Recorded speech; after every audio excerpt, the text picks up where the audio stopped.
Olá, boa noite a todos que já estão entrando aqui. Oi, oi, Paula. Olha, hoje foi rápido. Você viu como é que eu tô ficando craque? Isso é alegria, Débora. Alegria de estar fazendo essa live com você. Muito Ai, feliz que mesmo. delícia. É uma honra para mim, né, fazer essa live com você, estar aqui no Insta, né, da Ampic.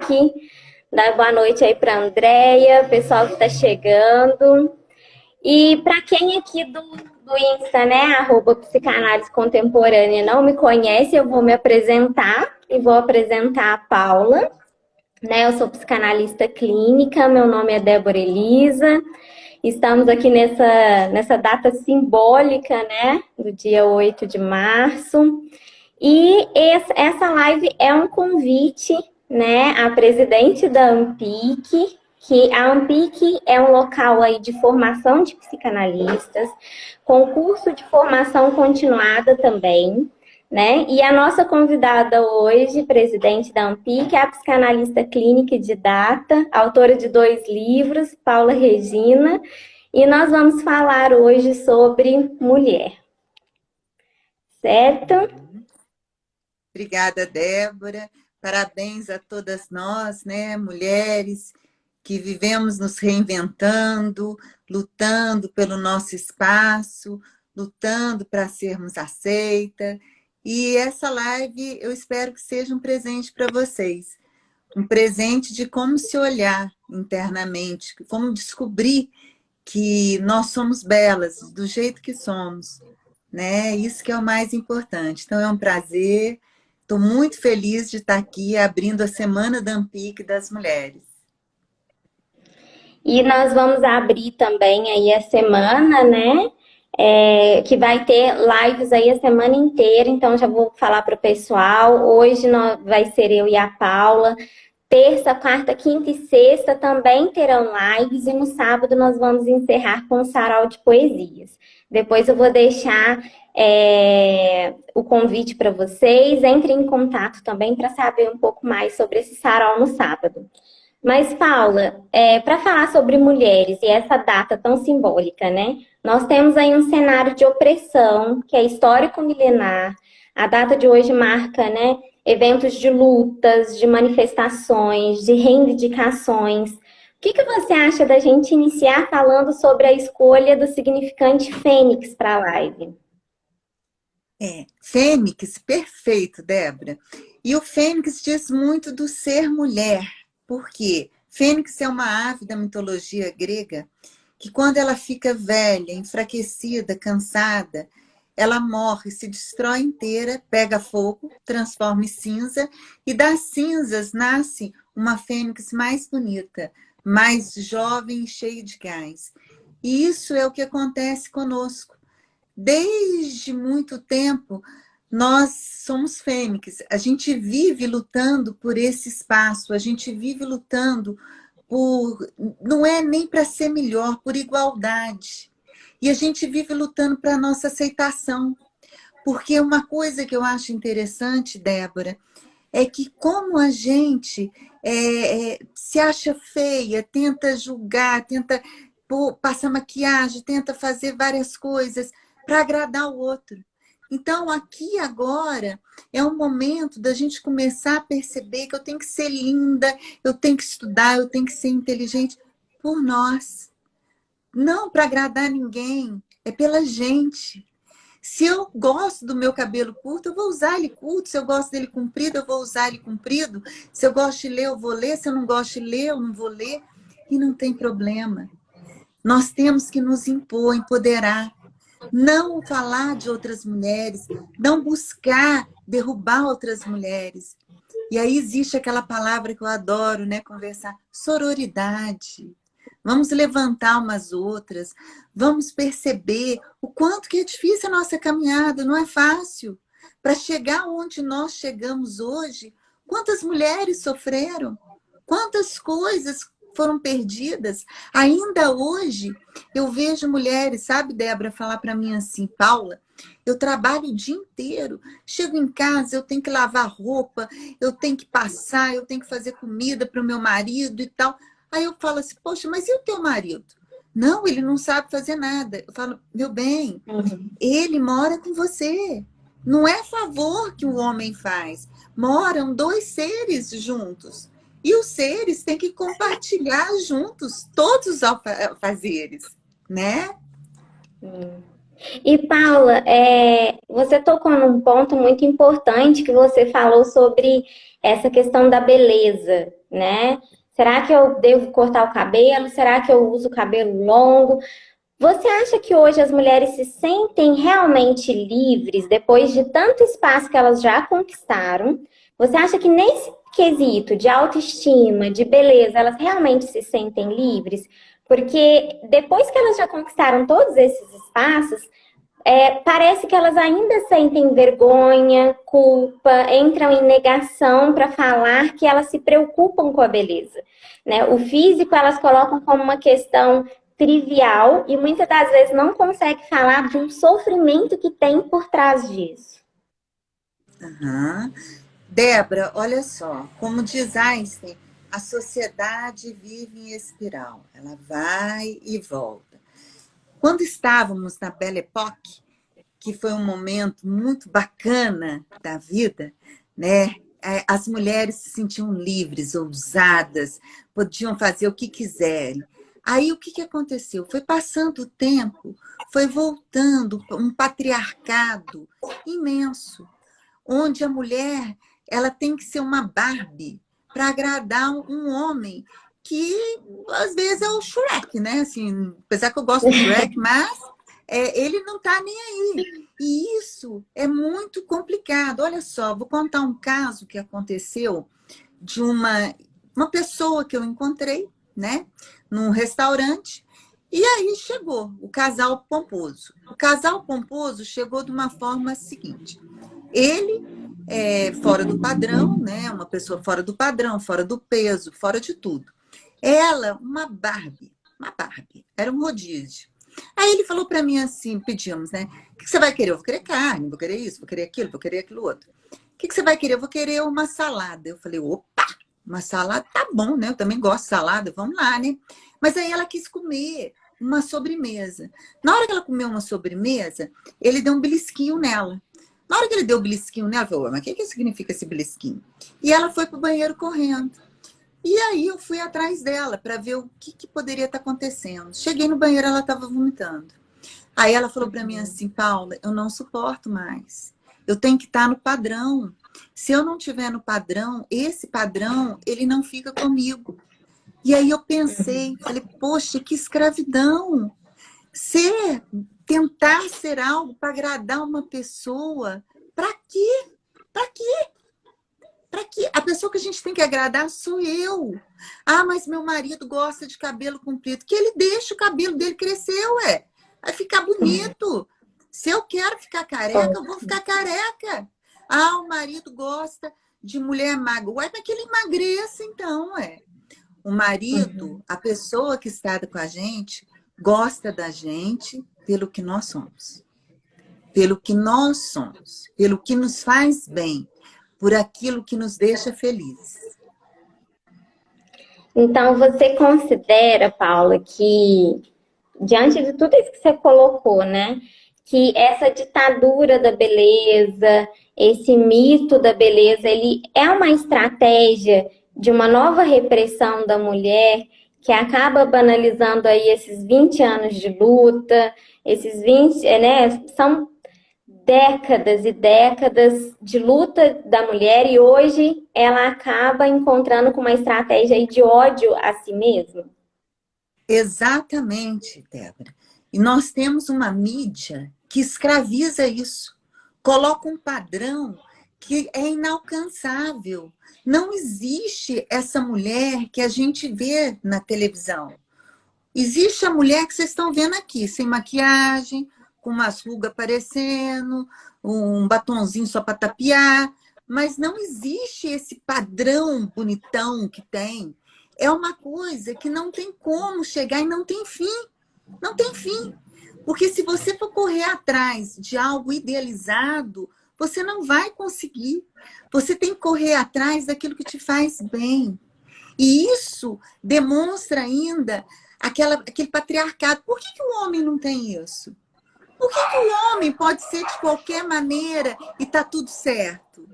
A mulher não. A mulher ela tem que ter bons modos, a mulher tem que estar com o cabelo penteado, a mulher tem que estar maquiada, com o corpo sarado. Não! Gente, a gente tem filho. Quer cicatriz mais bonita do que de uma maternidade? A gente dá a luz, a gente dá vida. A gente consegue fazer várias coisas. A gente é o termômetro da casa. Vocês podem ter certeza, quando a gente está bem, tudo está bem. E a gente tem muito mais do que para fazer. As pessoas, os homens, alguns homens, porque tem homens muito bacanas, a gente não pode generalizar. Alguns homens têm medo, temem. E desde que o mundo é mundo, temem. Tá aí as bruxas de Salem, que de bruxa elas não tinham nada, né? Exato.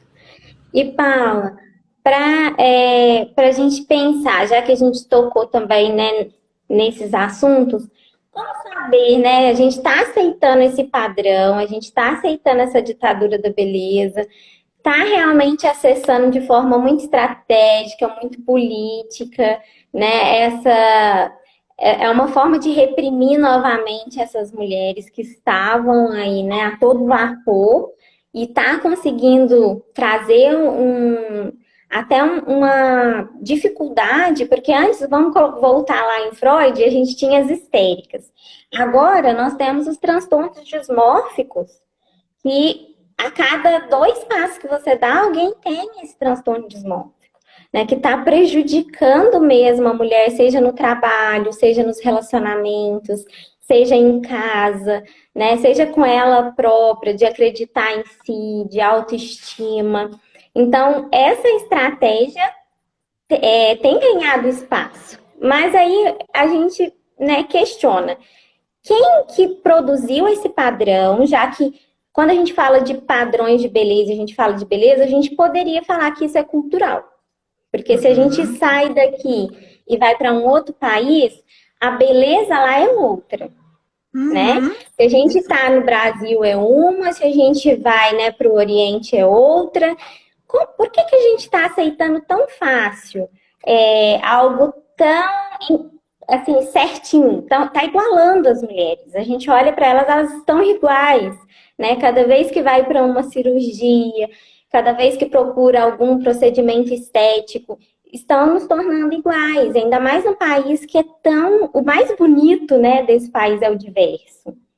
É a diversidade. Tá tudo virando formiguinha. Cinturinha petitinha, bumbum grande. É formiga, é o corpo da formiga. Nada contra o corpo da formiga, desde que o corpo da formiga fosse um desejo meu. Mas muitas vezes não é. Olha só, Débora, na época de Freud, quando ele fala histérico significa o quê? Útero. Então, olha só já o rótulo lá atrás. Naquela época, a mulher não podia sentir orgasmo, porque se ela sentisse orgasmo, ela estava com o demônio no corpo. Demorou muitos anos, muito tempo, o sexo na mulher ser permitido. Todo filme que tinha de sacanagem, pornô, um erótico que tinha, aparecia o sexo oral masculino. Mas o sexo oral feminino, nunca. E sempre falavam assim, não, mulher sente prazer, só me olhar e ela me sente... Não sentia prazer nenhum. Então as mulheres odiavam o sexo também, por causa disso. E o que acontece que você falou, Paulo, mas por que então que as mulheres, né, estão tendo tanto transtorno dismórfico corporal? Transtorno dismórfico corporal é quando você olha e não se vê como você é. Você tem uma imagem distorcida daquilo que você é. É porque a gente busca um pertencimento, uma idealização, um querer ser aceito. E querer ser aceito por quem, gente? Pensa bem, para quê? A gente tem que ser aceito pelas pessoas que amam a gente e que a gente ama. Se o outro não me aceita do jeito que eu sou, ele não serve. E aí tá, o pessoal fala muito, a maior cobrança é das mulheres. Nós fomos criadas no meio de competição. Então, a mulher compete com outra mulher. Isso é muito sério, porque não tem que competir. A mulher tem que apoiar, tem espaço para todo mundo. Eu acho muito engraçado quando uma mulher chama a outra de puta. Acho tão engraçado. O homem chama o outro de garanhão e o cara fica todo felizão. A mulher chama a outra de puta e a puta fica triste. E eu acho isso interessante. Por quê? Porque se um garanhão é bom na coisa, a puta também deve ser, ué. E tipo, pra que uma mulher fazer isso? Pra que uma mulher jogar a outra no chão? Vai ganhar o quê com isso? O quê? Eu acho que cada vez mais a gente tem que se unir, cada vez mais a gente tem que se valorizar e se gostar de novo, Débora, se gostar. Essas atrizes que passam na televisão, todas elas envelhecem, todas elas um dia não vão estar legal, não vão estar bonita. E isso é natural. Que coisa mais gostosa do que você levantar com o cabelo para cima, assim, ó, e alguém ainda virar para você e falar assim, eu te amo. Gente, isso é gostoso demais. Você, bafo, né? Todo mundo tem bafo na hora que levanta. Aquele bafo terrível. E a pessoa fala assim, nossa, que linda que você é, que delícia. Porque eu acho tão assim, tá tão sério isso, que tem muitas mulheres que na hora do sexo ficam olhando celulite. Gente, se você é mulher, você vai ter celulite. Nem que for um pouquinho, você vai ter. Agora, o homem, na hora do sexo, vai ficar olhando a barriga dele? Vai ficar olhando a velhice dele? Não, não vai. Então, eu acho que está na hora da gente se valorizar, da gente se amar, da gente sentir o quanto que nós somos importantes. Quer um detalhe? Tá tão sério isso que feminismo hoje foi tido como algo ruim. Quando a pessoa fala, fulana é feminista, nossa, ela tem pelo debaixo do braço, e ela arranca sutiã. Não, gente, é por causa do feminismo que nós conseguimos os direitos que temos hoje. Nós fomos um dos últimos países com direito ao voto. Nós não podíamos votar. O marido tinha direito de matar a mulher, vocês sabiam disso? E não tinha problema nenhum. E se pegasse ela, Ângela Diniz, na década de 70, foi pega porque traiu Doc Street. Ele foi solto. Por que ele foi solto? Oh, o direito da honra. Então, presta atenção. Como é bom a gente, esse feminismo que teve. Todo mundo fala assim, ah, você é feminista, mas você adora que um homem abra a porta do carro. Amo, adoro ganhar presente, Não tem adoro nada. que um puxa a cabeça para eu sentar, puxa a cadeira para eu sentar. Adoro ser paparicada, como adoro paparicar. Feminismo vai muito além disso. Feminismo é lutar para termos direito.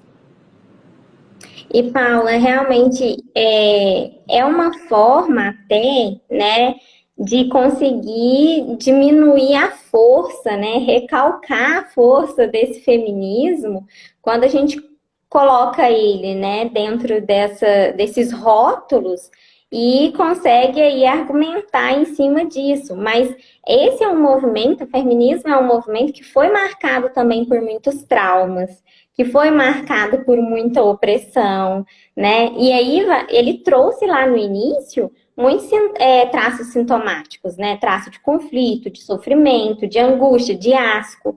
Então, o feminismo, ele tem todo um histórico, realmente. Ele começa frente, assim, a uma violência, a um ato mais agressivo, porque a história dessa mulher, a história desse feminismo, ela perpassa por todo um desenvolvimento que precisou, no início, desse discurso agressivo.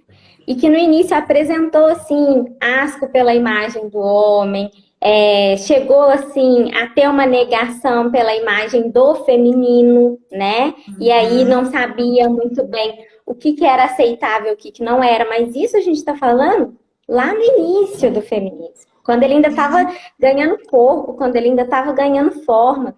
ao longo do tempo, né, e a gente ainda está nesse processo aí de desconstrução, de construção, ele foi perdendo esses traços que a gente poderia chamar aí de patológicos, né, e a mulher passa a entender que ela precisa incluir o homem no movimento, que ela precisa entender que a liberdade de cortar um cabelo não é para se identificar com um homem e nem se opor à mulher que quer manter o cabelo longo, não se opor à mulher que quer continuar dentro de casa, sendo dona de casa, né? E entender que ela pode também usar terno e gravata e passar um batom vermelho, né? E aí ela passa, o feminismo vai realmente muito além.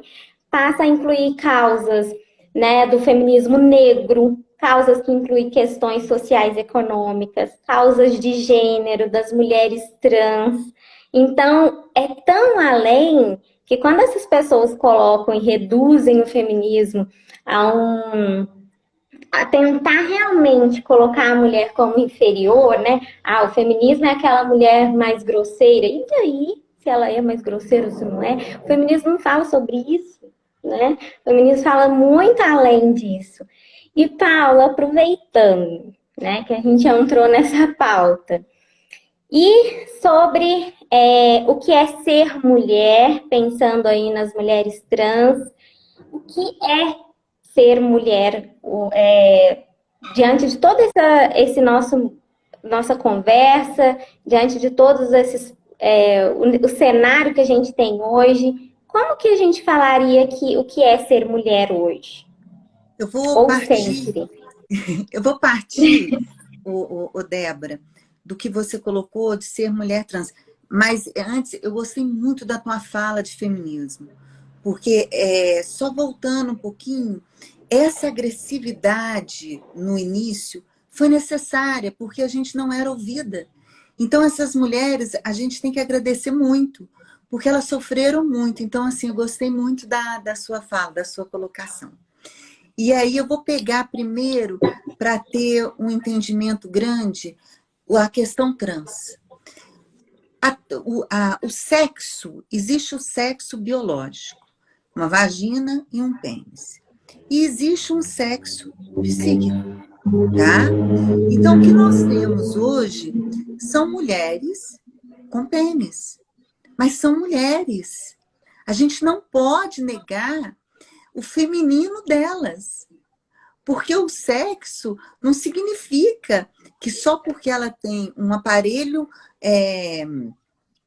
como é que é, reprodutor masculino, que ela não é mulher. Ela é mulher. E essas mulheres precisam muito do nosso apoio, do nosso entendimento. Porque, gente, pelo amor de Deus, já faz uns anos que a gente entendeu que mulher não é o órgão genital. Faz muitos anos que a gente entendeu que o homem não é o órgão genital. É a psique. E a gente tem que parar de dar detalhes, ligar para esses detalhes e colocar como imoral, como uma coisa errada. Imoral, gente, é desonestidade. Imoral é safadeza, é vergonha, é falar mal dos outros, é você querer destruir uma pessoa. Isso é imoral. Agora, o sexo de uma pessoa, a sexualidade, é dela. É dela. Nós não temos nada a ver com isso. Para que ficar entrando nessas questões que não diz respeito a gente? Ser mulher hoje em dia, Débora, é uma eterna luta. É uma eterna luta para reconhecimento. É uma eterna luta para a gente ficar onde nós estamos. Porque se a gente cochilar, nós voltamos a ser a submissa. Então a gente tem que ficar atenta. A gente tem que lutar sim, a gente tem que se impor sim, a gente tem que se empoderar sim, a gente tem que treinar o não. Quantas vezes eu escuto assim, poxa, Paulo, eu não queria, mas fui. Não, a gente pode falar não e deve falar não para diversas questões da vida, em tudo. Nós não precisamos ser aceita por pessoas que precisam que a gente modifique para ser aceita. Então é essa luta que a gente tem que estar junto, a gente tem que se valorizar, a gente tem que elogiar outra mulher. Mesmo porque, Débora, nós sabemos, na psicanálise a gente sabe, quando eu critico uma mulher, na maioria das vezes é porque eu queria ser essa mulher. Lembra? O que me incomoda no outro é meu. Então, olha, vamos parar um pouquinho, vamos pensar nas coisas boas. É fácil falar mal, né? Vamos começar a falar das coisas boas do outro. Se tem nada bom para falar, fica quieto. Ah, mas eu preciso fazer uma crítica. Precisa porque as verdades, elas são circunstanciais. Não existe uma verdade absoluta. Eu não tenho a minha verdade, você não tem, ninguém tem. Então, por que eu vou fazer uma crítica diante da realidade de uma pessoa que não é a minha? Por isso que eu sou apaixonada na psicanálise. A psicanálise, eu não ponho conteúdo meu, é o outro. O que é bom para mim é péssimo para o outro, o que é péssimo para o outro pode ser bom para mim. E sempre lembrando, né, Paula, quando a gente deseja tanto fazer essa crítica ao outro, né, eu estou denunciando algo de mim, né, algum conteúdo que é meu e eu preciso colocar para fora e aí eu projeto esse conteúdo no outro. Mas eu acabo, né, me denunciando aí nesse momento, né? E que denúncia, né? E pior que a pessoa muitas vezes não sabe que ela está claramente se demonstrando, né, o desejo oculto que a gente fala, né? Mas, Débora, falando de mulher, tem algo assim muito interessante na minha vida.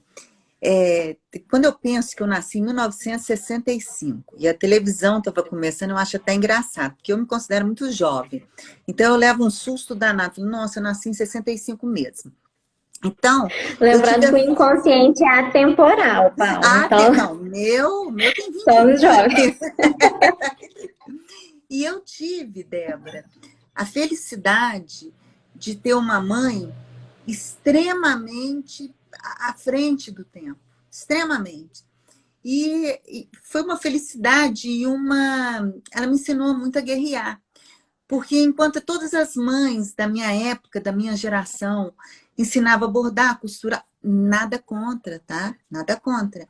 Bordar, costurar, limpar uma casa e tudo. A minha ensinava a argumentar, a minha ensinava a criticar, a ler, a ter um senso crítico, a lutar porque eu queria. E quando eu, enfim, cheguei nos anos 80, eu me senti extremamente fora, porque a mulher, para ser mulher ainda nos anos 80, né, que era um pouco do restolho dos anos 60, naquela propaganda da mulher com bob na cabeça servindo o marido, com a obrigação de fazer comida, essas coisas, eu odiava isso, odiava. Hoje eu gosto, acho que é porque eu não sou obrigada, então hoje eu gosto. Mas na época eu odiava.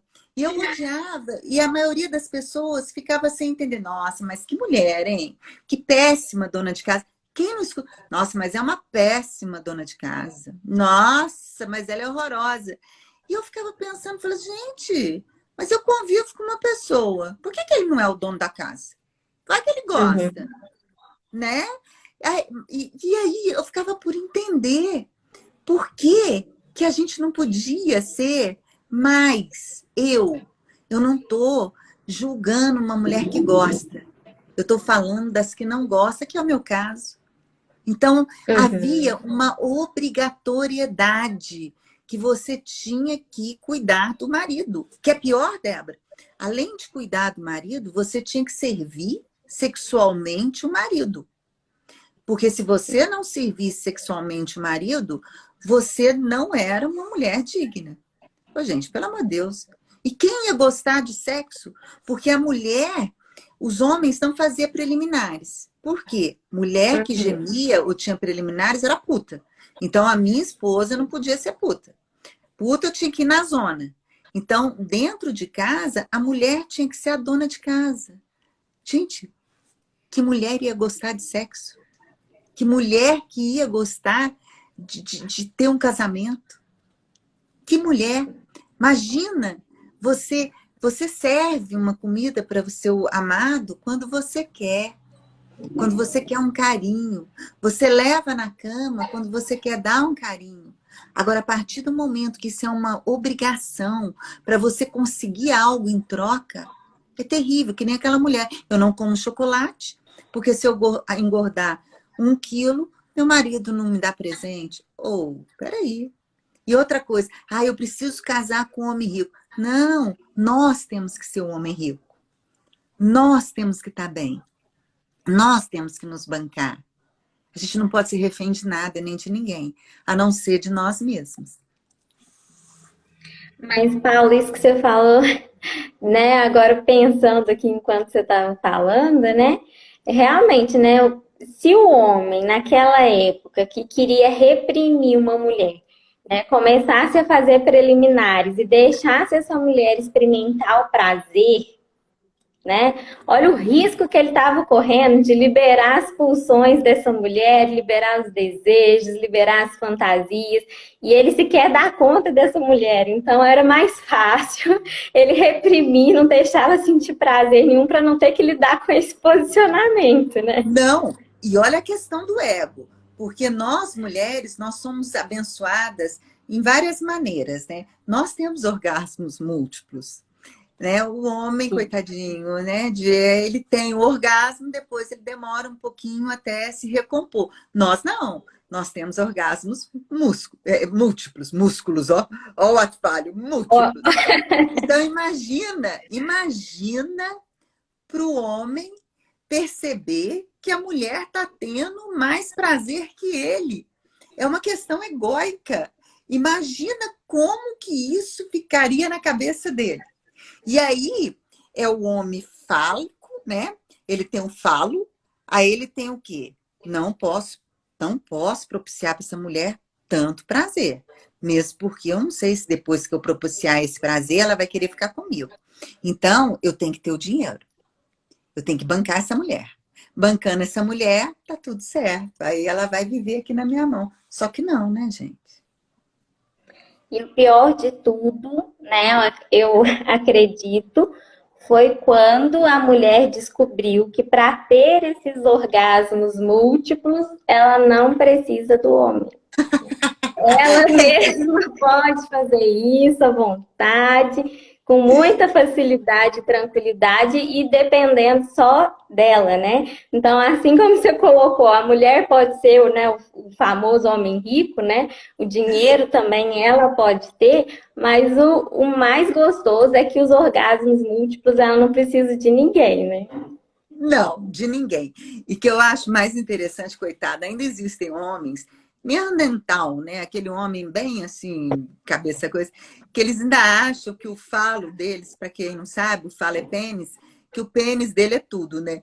Então eu acho tanta graça quando chega e fala assim para mim, nossa, Paula, meu companheiro, marido, namorado, tira o pênis e fala, aproveite. Eu falo, gente, aproveitar o quê, criatura? Me faça aproveitar, né? Eu não tenho como aproveitar. Você quer que eu não tenho? Me faça aproveitar. E aí eles ficam numas questões que eu acho muito louca. Assim, tamanho de pênis, tamanho disso. Gente, tem tanta coisa em jogo que é irrelevante a isso. Nossa, muitas coisas.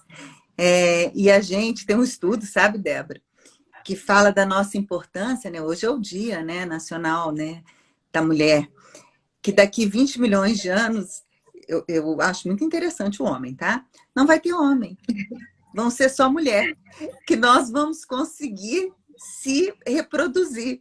Poxa vida, né? Deve ser doído ouvir isso também, né? Sim, e acho que assim, o maior medo, né, que as mulheres trazem ao, né, se colocar ou se posicionar como detentora aí da liberdade dela, do desejo dela, do gozo dela, né?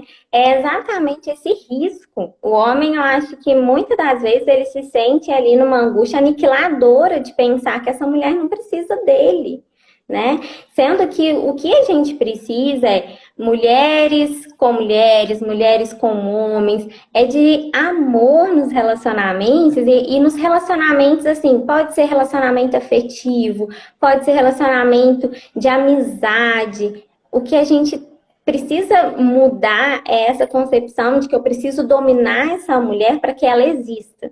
Então, para ela existir, ela tem que ter um lugar dela. O lugar, né, que ela vai estar reprimida ali, porque ela oferece risco. A partir do momento que você entende que essa mulher, independente de onde você colocar ela é autossuficiente, né, e ela pode estar do seu lado, né, ao invés de você colocar ela tentando rebaixar essa mulher o tempo inteiro, travando uma luta que não faz o menor sentido mais, né? Aí sim a gente vai conseguir dialogar a partir do amor. Porque até agora a gente está dialogando a partir de feridas que não fazem mais sentido. Né? A gente está dialogando a partir de feridas de ego, né? Feridas de uma necessidade aí do homem de se colocar num lugar que ele realmente está se sentindo aniquilado, né? E que ele está se Uhum. sentindo impotente. Então, ele recorre ao dinheiro, ele recorre à política, ele recorre a lugares, a tamanhos, né? A carros, para tentar se colocar num lugar que ele não consegue, a partir desse lugar, realmente enfrentar essa mulher, porque a mulher, ela está ali em essência, e a essência não se mexe, não se muda, né? E não se compra também. E você falou uma coisa interessante, Débora. O grande problema é uma autoestima baixa. E você mexeu justamente no que acontece. Quando o homem se sente inferiorizado, ele pensa em aniquilar o outro, né? Então, se a mulher, para o homem que não é preparado, claro, né? Se a mulher sobressai mais do que esse homem, ele vai querer aniquilá-la. E aí ele vai querer colocá-la para baixo, ele vai querer desmerecê-la. E muitas vezes a mulher compra isso.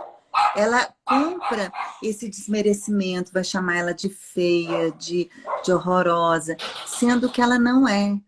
Mas isso, quanto mais o homem tenta inferiorizar a mulher, mais ele demonstra a fraqueza dele. Porque o problema, uma pessoa que tem uma autoestima alta, ela não precisa desmerecer ninguém. Quando a gente desmerece alguém, é porque a autoestima dela está muito baixa, ela precisa de ser grande, de se sentir grande pisando nos outros. E outra coisa que você falou que eu gostei, Débora, tem uma frase, se não me engano, até de Jung, que ele fala assim: onde existe amor, não pode existir poder. O poder, se uma pessoa tem mais poder sobre a outra, o amor já acabou. Amor é companheirismo, amor é diálogo. E a gente ama pessoas, a gente não ama sexo. O sexo é consequência desse amor a pessoas. Então, quando eu amei o meu marido, eu não amei o pênis do meu marido. Eu fui amar o pênis do meu marido depois. Então, a gente ama pessoas. Sim.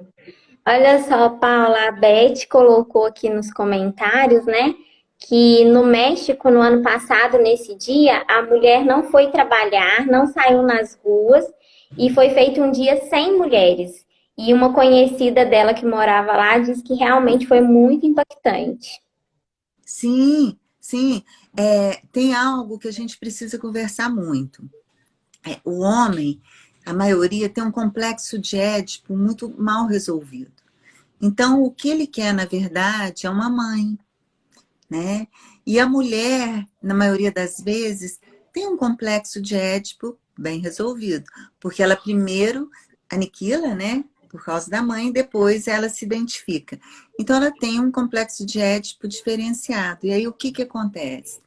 Ela, ela quer um companheiro, ela quer um amigo, ela quer uma pessoa para compartilhar dela, dos sonhos, das verdades, isso que ela quer.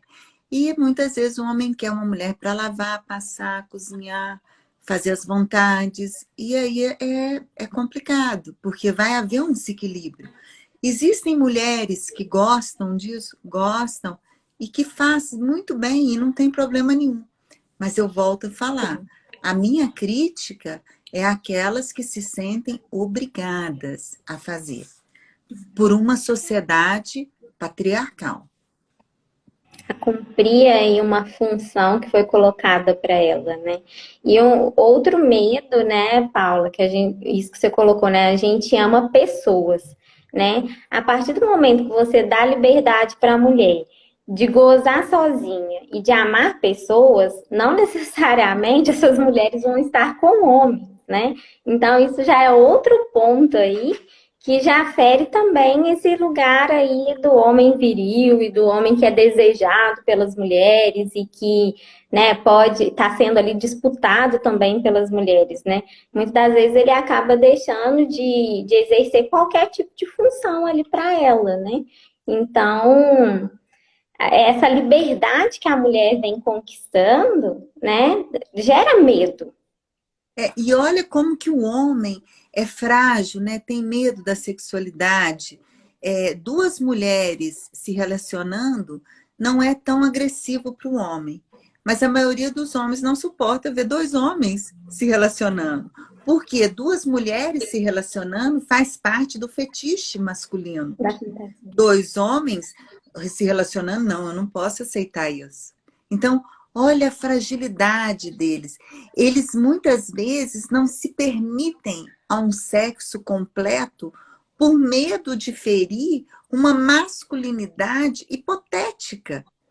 Porque o ser homem, ser mulher, volta a falar, é aqui.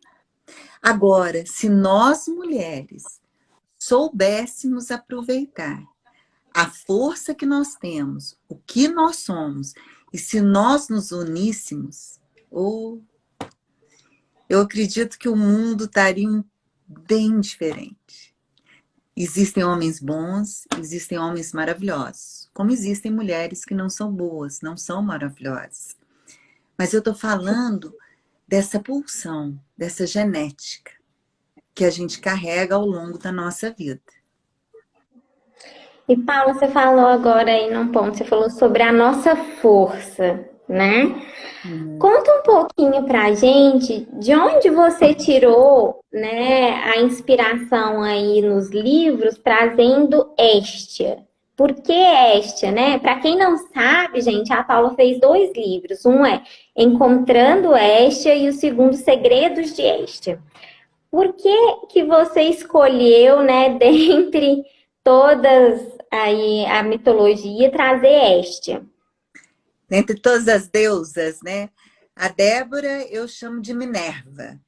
Minerva é a deusa da sabedoria e da beleza, que é o que eu realmente acho dela. Estia é a deusa da família. Ela é simbolizada por uma tocha, onde se reunia as pessoas para ficarem juntos. Ela tinha o prazer de acumular, o prazer de ter esse amor. Então, Estia seria a deusa do amor familiar. Isso eu tirei, Débora, da minha mãe, que partiu para outra dimensão, dia 30 de dezembro, mas que foi uma pessoa que me deu tanto essa Estia, que fez com que eu entendesse até a partida dela.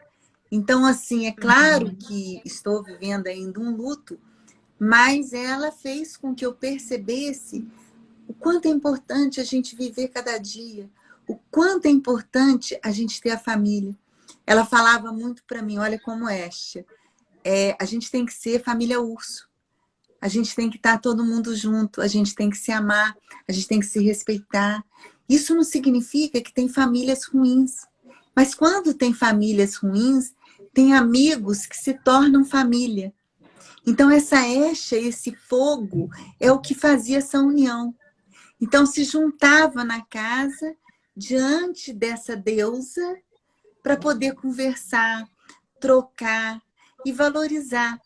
Valorizar esse conhecimento passado dos ancestrais, das vovozinhas, das mulheres sábias. Então isso, eu venho de uma família onde o meu pai sempre foi um pai ligado ao feminismo. E vim de uma família de matriarcais. Vó, era avó. Então, assim, isso foi passado para a gente. Não matriarcal, onde um homem não tinha o seu papel, mas os papéis eram iguais. E isso deu uma lição muito grande. Se hoje eu estou aqui, a, a mamãe foi para outra dimensão em 30 de dezembro, nós estamos em março. Se hoje eu estou aqui com essa felicidade, como uma fênix renascendo, é muito pelo que ela ensinou. Se eu não tivesse tido ela, talvez eu não teria coragem nem força para continuar, para seguir, para querer mudar o mundo como ela sempre quis. Então, foi dela. É o terceiro livro, vai ser um livro muito baseado na vida dela. Muito bom, Paula. E traz para a gente, né, a diferença que é ter esse símbolo de uma mulher que é forte, de uma mulher que tem voz, de uma mulher que é ativa e que trouxe isso para as filhas, né? Que trouxe isso para a família, que chegou, né, nas outras gerações também essa força. E nesse sentido também eu tenho aí a mesma referência com a minha avó, para quem aí conhece, né, a Dona Aparecida, e lá era um matriarcado mesmo, viu, Paula? Lá não tinha lugar para o homem, não. Lá era um matriarcado mesmo. Mas que ensinou muita coisa sobre o lugar da mulher, sobre a visão da mulher, que ela dizia para a gente que a mulher tem que ter olhos de águia, ela tem que enxergar longe.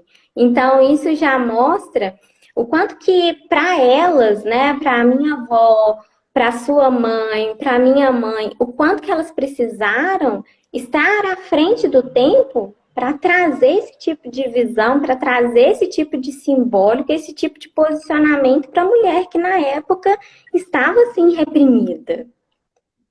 E o quanto foram criticadas.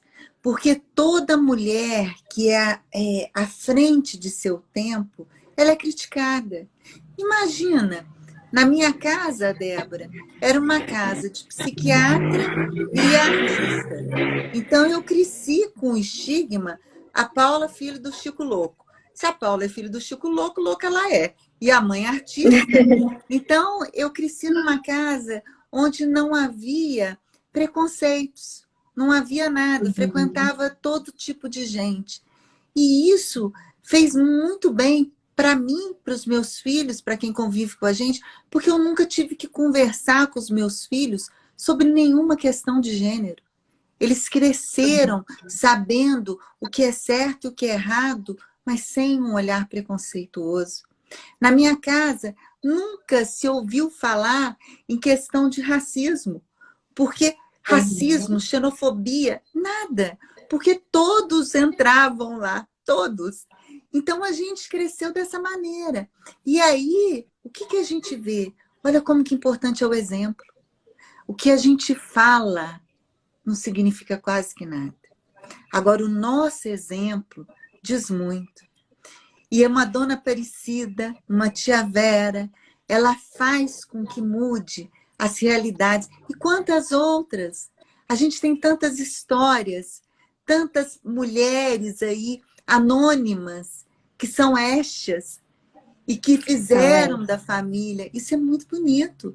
Então, hoje, Débora, nesse terceiro livro, que é óbvio que eu vou colocar muito da história da minha mãe, mas eu vou falar de todas essas eixas que tem.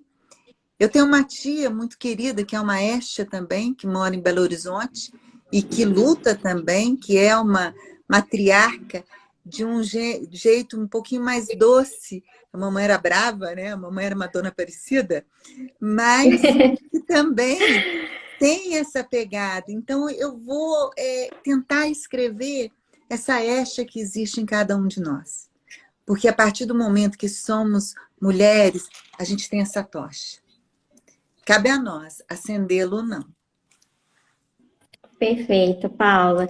E para a gente começar a encerrar, Tem aquela que já vai dar o nosso horário aqui da live, mas parece que passou muito rápido, né? Não sei para o pessoal que está assistindo, o pessoal tá falando bastante aqui nos comentários.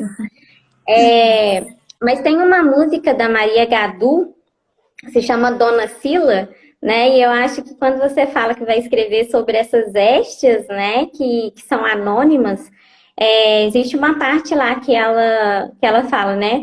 Pode ir tranquila que seu rebanho tá pronto, né? Então eu acho que Dona Aparecida, Tia Vera, elas foram tranquilas porque o rebanho tá pronto e eu acredito que aqui também nos comentários, pelo que eu estou vendo aqui, tem muito desses rebanhos aí de muitas mulheres, né, que estão E, prontas e que estão lutando aí, né? ô, Débora, mas eu tenho que falar uma coisa. Que eu tenho uma prima minha que falou assim, nossa, e a avó Conceição? Por quê? Minha avó Conceição, ela separou nos anos Ah, 60, Débora. Ela conseguiu separar com 6 filhos nos anos 60.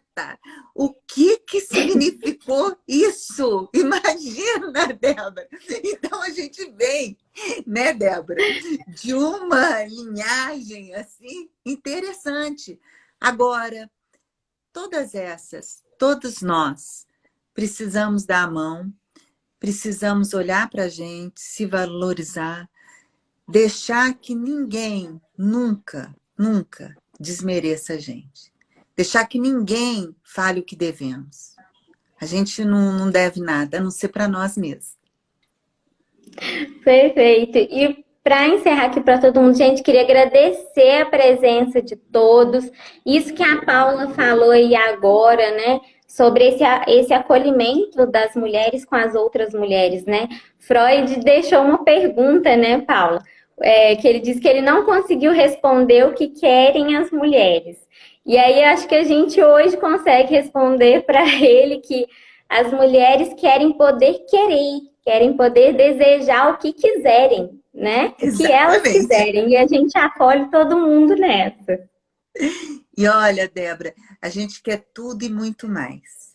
Foi um Tudo. prazer estar aqui com todas vocês. Espero que a nossa conversa tenha sido de um valor muito grande. E eu estou muito feliz de estar aqui com a Débora. A Débora foi minha aluna e hoje é minha colega, e que eu fico muito feliz e muito orgulhosa, né, de ter ela. Hoje ela dá aula no curso de supervisão. Então, eu sou feliz por ter essas mulheres lindas que me cercam. É um grupo maravilhoso que está à minha volta. E vamos chegando. Quem quiser chegar, chegue mais, né? Para a gente conhecer as histórias. Um beijo a A gente vai... todos. Agradeço Um muito, muito. beijo. Gente, quem quiser conhecer um pouco mais da Amphic, dos cursos, entre em contato aqui com a gente, manda mensagem, a gente vai estar recebendo. Essa semana toda tem live, acompanhe as meninas que vão estar aí durante a semana. Paula, muito obrigada, agradeço por essa sabedoria gigante, esse momento aqui muito rico com a gente, minha eterna psicanalista. E estamos todas sempre juntas. Muito obrigada a todas as mulheres. É. Beijos.